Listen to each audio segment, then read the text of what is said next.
खोलना केवड़िया माई हो अरे यार तेरे तो पूजा के फेरिया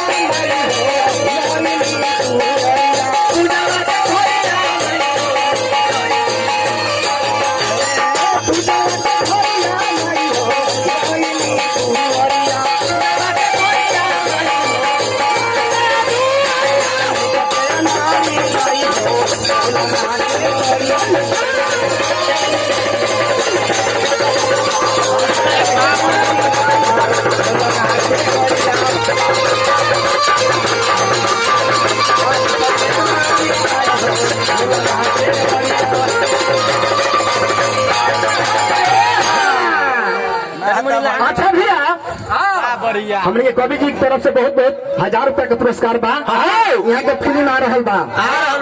बना रही भैया एक करुआ एक करोड़ फिल्म आवे ना जी हम रही कवि जी से तनी आगर अपना के गुआई हमारे तनी माला के गो स्वीकार कर दी